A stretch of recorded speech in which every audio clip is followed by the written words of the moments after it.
Vita channel. Today we're going to talk about discovering your true why and how it's the key to unstoppable adaptation.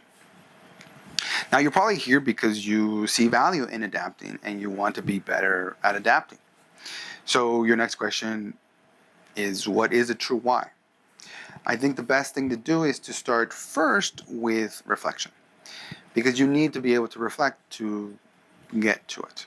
Now, if you're not familiar with reflection, please check out the book, The Selfish Guide, or the reflection videos so that you can practice, get better at it, and eventually become comfortable with it. Once you're there, you can start to get to the true why. Now, how do we do this? You're pretty much going to go, and if you decided to do X for your company, for your team, for whatever it might be, you sit there and you ask, why? And you keep asking why until you run out of whys you can answer. Typically, when you do this, you will get to the true why, or the point of why you're doing something. Now, this is extremely important because then it allows you to move forward and protect that point, the true why, and everything else is adaptable. You can adapt, you can see an obstacle, you can change all these different aspects of it, but the core is protected, right? And it's like a shape that you can morph into anything, but the middle always stays true. Now this adaptability, I want you to understand that it is valuable and important because it allows you to see the big picture. It allows you to see the long term. And that's what I want for you. But you have to understand why adaptation is also important, and I think it's important. The best thing, I think, is to give you an example, and I can't think of a better example than a personal example, and that example is this channel.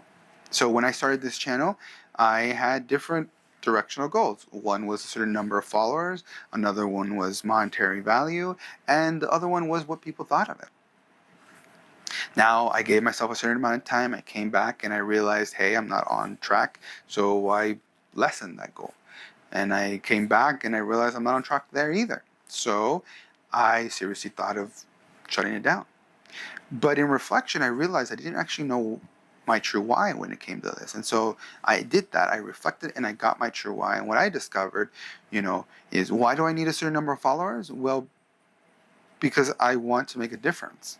Well, why do I want to make a difference?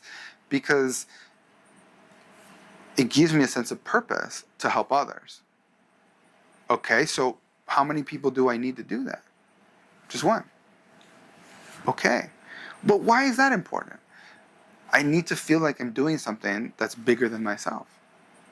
Okay, but then why are what other people think important? And then I realized, well, that one was just plain wrong. What really mattered was what I thought about it. And if it felt true to me, then I would get a sense of purpose from it, and because of the value of helping just one individual. And now I can move forward. I moved forward with the channel with that in mind, and it changed everything. Because I no longer had these things that I thought were important, and they kind of were, but they weren't fully my true why in reference to this. But once I did know that, I could protect those things, and I could adapt everything else around it, and I could continue with the channel. That's what I want for you when you're doing the task, to understand the true why, so that you can apply this power of that adaptation by looking at the perspective, big picture and long term.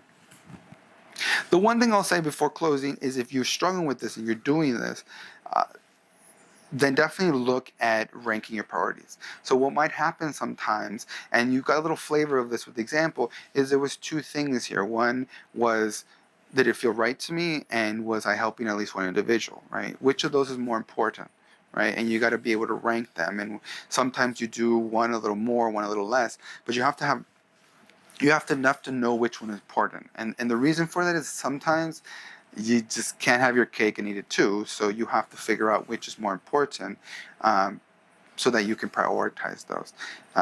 Usually when you're doing this and it's not working and you're not able to adapt, it's because you're in conflict with two priorities.